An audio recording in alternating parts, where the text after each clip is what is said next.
Buenos días. Quiero antes que otra cosa pedirles una disculpa. El martes pasado no tuvimos Chitalks. Estuvimos una semana, 7 días en el consultorio sin internet. Imagínense en esta época de, de la vida, no tener internet.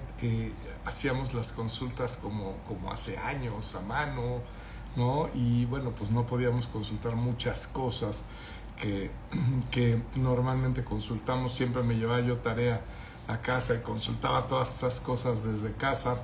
Pero bueno, el chiste es que todo esto empezó el martes pasado y bueno, hasta ayer pudimos arreglarlo por fin.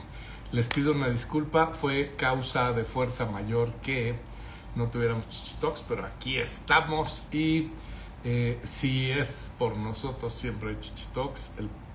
La cuestión es que, bueno, pues no todo lo controlamos. Pero en fin, bienvenidas. Me da muchísimo gusto ver a tanta gente conectado. Ya estamos agarrando otra vez el carrilito, ¿no?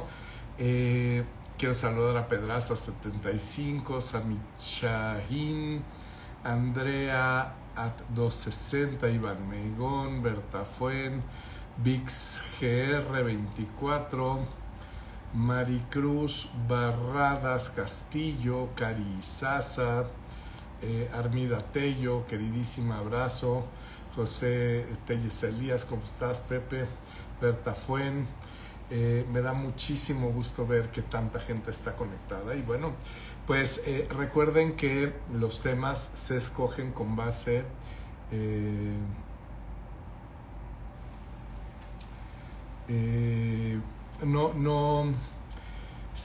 siempre los temas que escogemos van con referencia a lo que ustedes piden, ¿no? Y el día de hoy vamos a hablar de enfermedades benignas de la glándula mamaria. Eso es lo más importante. La enfermedad benigna sigue siendo lo más importante de las enfermedades mamarias. Sin embargo, debido a la paranoia, al miedo que existe hoy al cáncer de mama, muchas de ustedes le tienen miedo cada que se siente una bolita. Pero bueno, de todo eso vamos a platicar el día de hoy, si les parece bien. Por definición, la patología mamaria, las enfermedades mamarias benignas, no malignizan, no son cancerosas. Eso es lo primero y más importante, y corresponden a más del 90% de las enfermedades que atacan la mama.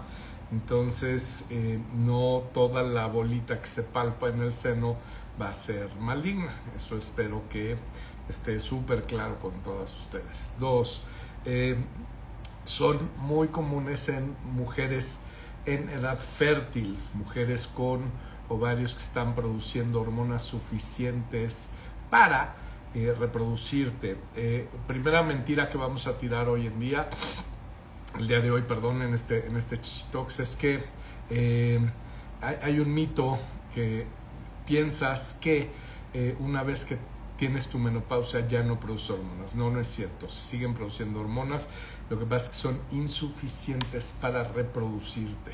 Entonces, por eso es que se dice que ya no produce hormonas, pero sí produce hormonas, pero son insuficientes para reproducirte. Entonces, esto va a ser muy común en mujeres jóvenes, en mujeres en edad fértil, y pues como te podrás imaginar, esto se debe a la producción de hormonas, ¿no?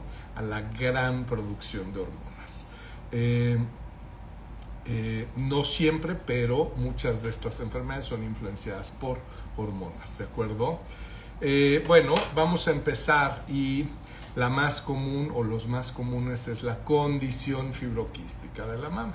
La condición fibroquística de la mama, fíjate bien que no le llamé enfermedad, le llamé condición, porque es derivado del buen funcionamiento de tus ovarios y consiste en la producción de fibroadenomas y quistes. No tiene nada que ver con fibrosis, no tiene nada que ver con fibrosis quística, que eso es algo que utilizan mucho los no especialistas y es completamente absurdo lo que dicen, ¿no? La condición fibroquística de la mama es por el buen funcionamiento de tus ovarios. Fibro consiste en la producción de fibroadenomas, que son tumores de sólidos, ¿de acuerdo? Y quistes, que son de origen, o más bien de contenido líquido. Normalmente coexisten ambas lesiones, por lo tanto se llama condición fibroquística de la mama. Esto nunca, escúchalo bien, nunca maligniza, no es algo que deba de quitarte el sueño o la paz mental, ¿de acuerdo? Esto es bien frecuente en chicas jóvenes y de repente se sienten bolitas, pero estas bolitas son de origen benigno, ¿de acuerdo?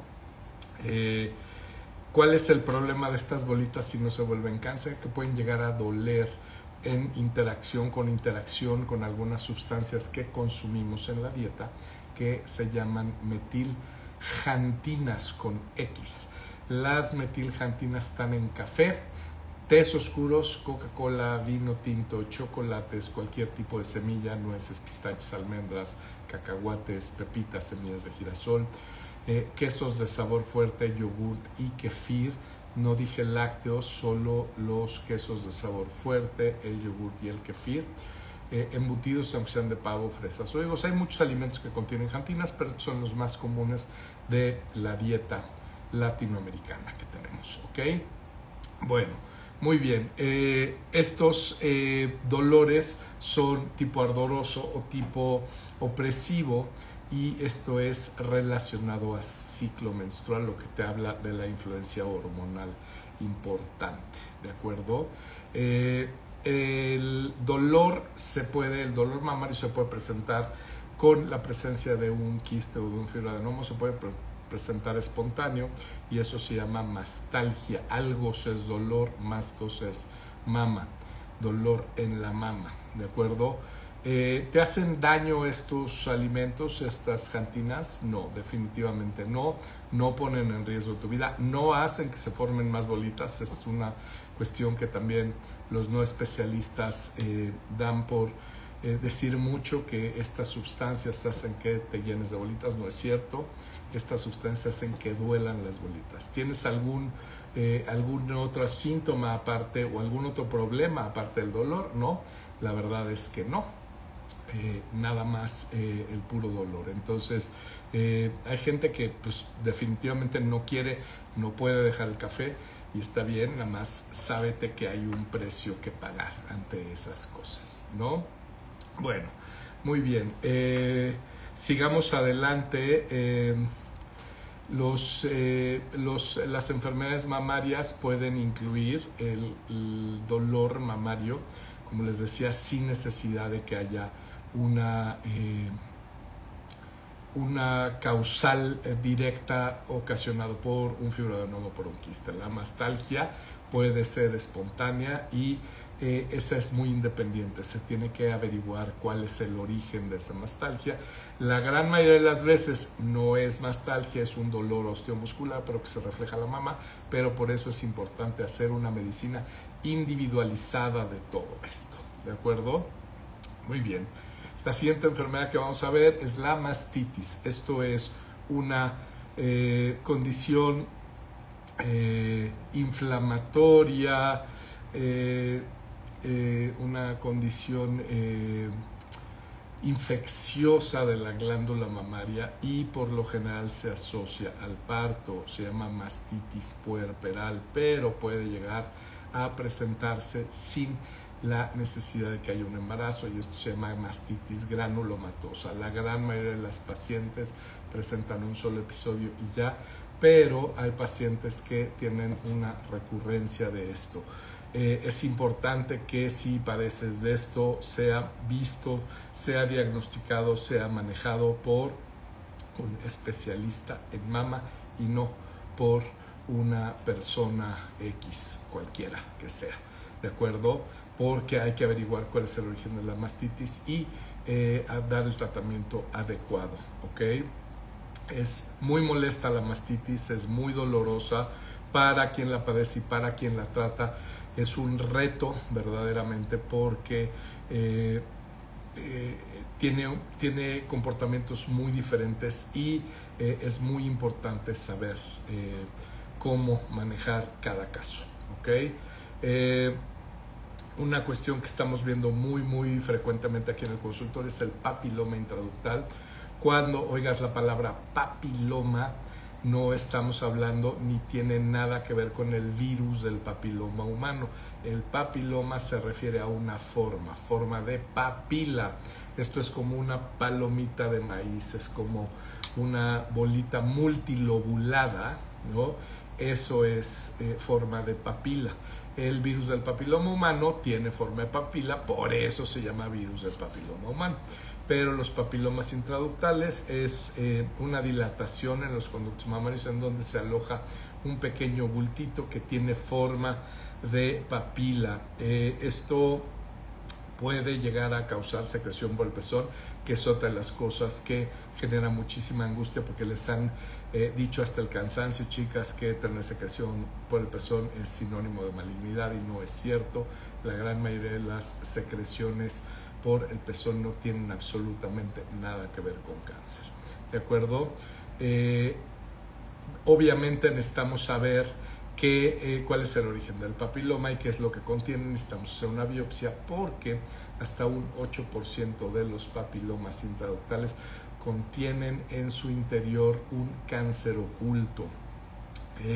Esto no es propiamente parte del papiloma, es una coexistencia, pero obviamente necesitamos saber de qué se trata. La principal causa por la que hay salida de líquido por el pezón es una cosa que se llama ectasia ductal, chicas.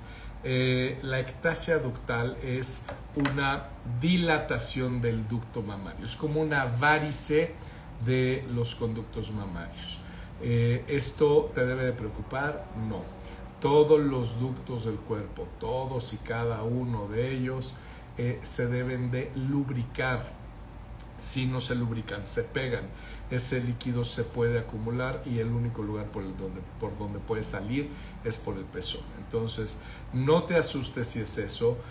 Una cosa bien importante, chicas, no dejen que nadie, ningún médico les apriete los pezones, las van a lastimar. Eso es una maniobra que lo hace cada quien individualmente, porque conocen sus senos, y enfrente del doctor, si te lo pide, puedes hacer esto para ver si hay o no hay una salida de líquido por el pezón.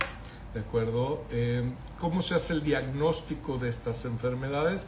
Bueno, pues básicamente con un ultrasonido es el estudio ideal para poder hacer el diagnóstico. La gran mayoría de los casos no requieren tratamiento, no requieren cirugía. Esto quiero que se lo graben, no saben la cantidad de pacientes que vemos mal operadas cuando ni siquiera la operación estaba indicada por este tipo de cosas, ¿no? Entonces, realmente necesitas ir a un especialista para que te diga cuál es el seguimiento de ese caso, pero la gran mayoría de las enfermedades mamarias no requieren ningún tipo de tratamiento, mucho menos quirúrgico, ¿no? Hay, y lo hablamos la semana antepasada, hay una pequeña grupo de tumores que son los tumores filodes de crecimiento muy rápido, que esos hay que quitarlos, pero por lo general no hay ningún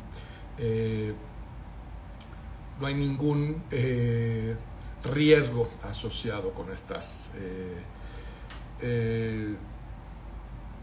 con este tipo de enfermedades, ¿ok? Muy importante, estas enfermedades no se asocian con un aumento de riesgo para desarrollar cáncer. El que tengas fibroadenomas, el que tengas mastitis, el que tengas ectasia ductal, no significa que no es lo correcto, ¿de acuerdo? Entonces, no pienses, por favor, ni pierdas tu paz, ni pierdas tu sueño pensando que esto va a incrementar tu riesgo de cáncer, porque no es así. Las enfermedades mamarias benignas y malignas son territorio del mastólogo, del cirujano oncólogo especialista en mama, no son territorio del médico general, no son territorio del cirujano general, no son territorio del ginecólogo. Si tú vas y le preguntas a alguien que no es especialista de algo que no es su rama, pues lo más probable es que te diga algo que no es cierto. ¿De acuerdo? Entonces es muy importante que acudas con un especialista en la materia y que te quede muy claro qué es lo que estás padeciendo y cuál es la mejor manera de atenderlo. Seguramente, bueno, les voy a hablar de la última enfermedad benigna que estamos viendo muy seguido en el consultorio, que no es propiamente de la mama, pero es de la piel de la mama. Recuerden que la piel de la mama sigue siendo piel, no deja de ser piel, pero es una piel más delicada porque nunca o rara vez está expuesta al medio ambiente, ¿de acuerdo? Estamos viendo muchísimas dermatitis por químicos. Mientras más químicos tenga tu detergente, mientras más sustancias ajenas y nocivas para tu piel tenga, más estamos viendo.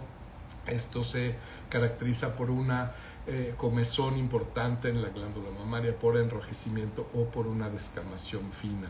A muchas pacientes que hemos visto recientemente incluso las han asustado diciéndoles que tienen una especie muy especial de cáncer que se llama enfermedad de Payet, pero no es cierto. El mejor detergente que puedes usar es el más neutro, el que menos químicos tenga. Ese es el mejor detergente que vas a poder usar y tarda como 2 o 3 meses en quitarse la irritación de la piel. Esto es principalmente importante si eres una persona muy delicada de la piel. Vas a ser más propensa a desarrollar dermatitis por químicos. Como les dije anteriormente, ninguna de estas enfermedades tiene por qué quitarte la paz ni por qué quitarte el sueño, y las deben de ver especialistas, porque los no especialistas pues nada más las asustan. Lo hemos visto muchísimas veces. Y bueno, si les parece bien, vamos a contestar algunas de las preguntas que tenemos aquí en el chat. Nos saludan desde San Luis Potosí, de regreso un saludote. Desde San Diego, Jacqueline Zamora. Jacqueline Zamora dice: yo tengo quistes en mis ovarios, es probable que también salgan en los pechos. Son dos cosas completamente distintas, no necesariamente una va pegada de la otra, pero es importante para contestar tu pregunta hacerte un estudio un poquito más allá. Tania Samat dice: buenos días, doctor, desde Facebook, nos vemos pronto. ¿Tienes promociones de los estudios por el 10 de mayo? Seguramente va a haber promociones. Recuérdense que aquí somos dos entidades, MBC es una y mi consulta es otra, así que yo te averiguo y te digo, ¿no? Jacqueline Zamora dice: mi diagnóstico fue endometriosis en ovarios. Eso es una cuestión enteramente ginecológica, es una cuestión hormonal que debe de manejarla un ginecólogo. Jacqueline Zamora, ella misma dice: lo malo es que cuando visitamos a un ginecólogo nunca nos dan la información correcta, ni tampoco nos refieren a un oncólogo, o sea, más información. Bueno, eso decía mi abuelita, que no tiene la culpa la persona que hace las cosas, sino quien lo involucra. Si tú vas a pedirle información a alguien que no es especialista, pues esa es la información que vas a tener. Armida Tello dice: ¿el dolor producido por las metiljantinas pudiera ser tipo punzadas también? Sí, puede ser punzante, puede ser opresivo o puede ser ardoroso. Cualquiera de las tres puede ser y es completamente normal con el consumo de metiljantinas o simplemente jantinas. Maricruz Barradas Castillo dice: doctor, ¿los quistes de agua se quitan solos? Por lo general sí, no se quitan de un día para otro, pero por lo general sí. Fabiola Grillo dice: la mama densa es peligrosa. Es más difícil de explorar, pero precisamente por eso necesitas un especialista. No es peligrosa, es peligrosa que le explore esa o cualquier tipo de mama, alguien que no es especialista. Esa es la mejor respuesta que tengo para darte.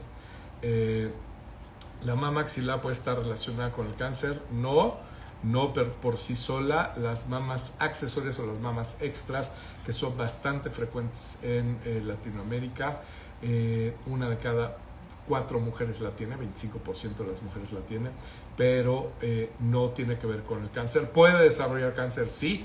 Yo he visto cáncer en mamas supernumerarias, sí, pero es importante que la vea un especialista. Ok, desde Facebook, Tania Samat dice: la fortuna es que estás escuchando. Ay, qué linda, muchísimas gracias. Muchas gracias por las flores que me echas, Tania, muchísimas gracias. Bueno, pues no hay más preguntas, de tal manera que, bueno, aquí seguimos con el Chichi Talks los martes a las 10 de la mañana por el canal de Instagram. Cosa de verdad extremadamente rara, no tuvimos internet para presentarlo la semana pasada, pero aquí vamos a estar. Y bueno, pues